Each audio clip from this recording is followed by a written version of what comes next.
बिस्मिल्लाहिर्रहमानिर्रहीम, अस्सलाम वालेकुम व्यूअर्स। आई होप आप सब खैरियत से होंगे। हाँ जी व्यूअर्स, आज हम आपसे नहायती ईजी, नहायती टेस्टी और डिफरेंट रेसिपी शेयर कर रहे हैं। आज हम आपसे आलू और करेले की सब्ज़ी की रेसिपी शेयर कर रहे हैं, जिसके लिए 1 kg आलू हमने ले लिया और 1 kg हमने करेले ले लिए हैं।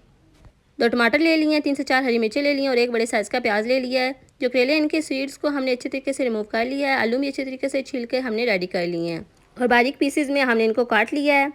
करेले भी जो है इनको हमने अच्छे तरीके से काट कर रेडी कर लिया है। फर्स्ट ऑफ ऑल जो करेले हैं इनके ऊपर हमने 1 टेबलस्पून नमक ऐड कर दिया और अच्छे तरीके से इसको मिक्स कर लेंगे और तकरीबन 5 मिनट के लिए इसको रेस्ट के लिए छोड़ देंगे। इससे जो करेले हैं वो कड़वे नहीं बनेंगे। हाँ जी, तो व्यूअर्स जो करेले थे इनको हमने अच्छे तरीके से नमक ऐड करने के बाद 5 मिनट तक छोड़ने के बाद अच्छे तरीके से हमने इनको वॉश कर लिया है। तो चलते हैं मेरी रेसिपी की तरफ। फर्स्ट ऑफ ऑल एक कढ़ाई ले ली, उसमें हस्बे ज़रूरत हमने घी ऐड कर लिया है। करेले ऐड कर देंगे। अब करेले जो है इनको लाइट गोल्डन होने तक अच्छे तरीके से पका लेंगे। करेले हमारे फ्राई हो चुके हैं, गोल्डन हो चुके हैं। अब इसमें प्याज ऐड कर लेंगे। प्याज ऐड करने के बाद साथ में ही लहसुन ऐड कर लेंगे, टमाटर ऐड कर लेंगे और हरी मिर्चें ऐड कर लेंगे और तमाम चीज़ें ऐड करने के बाद अच्छे तरीके से इसको मिक्स कर लेंगे।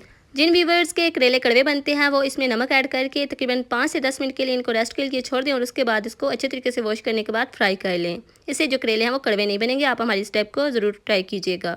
मसाले देख लेते हैं। 1 टेबलस्पून लाल मिर्च पाउडर, 1 टेबलस्पून चिली फ्लेक्स यानी कि मोटी कुटी हुई लाल मिर्च, 1 टेबलस्पून हल्दी और हाफ टेबलस्पून इसमें नमक का ऐड करेंगे। क्योंकि नमक हमने पहले भी ऐड किया है इसलिए इस स्टेज पे कम ही ऐड करेंगे। मसाले ऐड करने के बाद अच्छे तरीके से मिक्स कर लेंगे और तकरीबन 3 से 4 मिनट तक इस स्टेज पे अच्छे तरीके से इसकी बुनाई कर लेंगे। आई होप आपको हमारी ये रेसिपी ज़रूर पसंद आएगी। अगर आपको हमारी ये रेसिपी पसंद आए तो यूट्यूब पे हमें सब्सक्राइब करें और टिकटॉक पे फॉलो करें।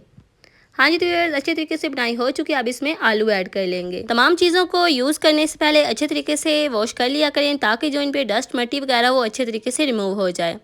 सब्ज़ी को आप अपने पसंद के मुताबिक जिस तरह चाहें काट कर रेडी कर सकते हैं। हाँ जी, तो व्यूअर्स बुनाई अच्छे तरीके से हो चुकी है। इस स्टेज पे हमने मज़ीद 3 से 4 मिनट तक अच्छे तरीके से बुनाई कर लिया। अब इसमें हस्बे ज़रूरत पानी ऐड कर लेंगे ताकि जो सब्ज़ी है वो अच्छे तरीके से सॉफ्ट हो जाए, अच्छे तरीके से टेंडर हो जाए। हस्बे ज़रूरत हमने इसमें पानी ऐड कर लिया है। अच्छे तरीके से मिक्स कर लेंगे और ढक्कन लगा देंगे और तकरीबन 4 से 5 मिनट तक इसको पका लेंगे। हाँ जी, तो व्यूअर्स आलू और करेले की सब्ज़ी बनकर रेडी हो चुकी है। इस स्टेज पे हमने अच्छे तरीके से इसकी बुनाई कर लेनी है, अच्छे तरीके से पकाई कर लेनी है। अच्छे तरीके से सब्ज़ी हमारी रोस्ट हो चुकी है।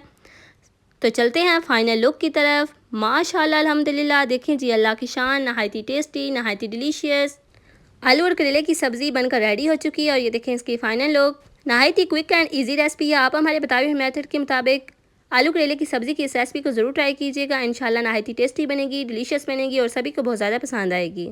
इसी के साथ मिलते हैं नेक्स्ट वीडियो में। दुआओं में याद रखिएगा। तब तक के लिए अल्लाह हाफिज़।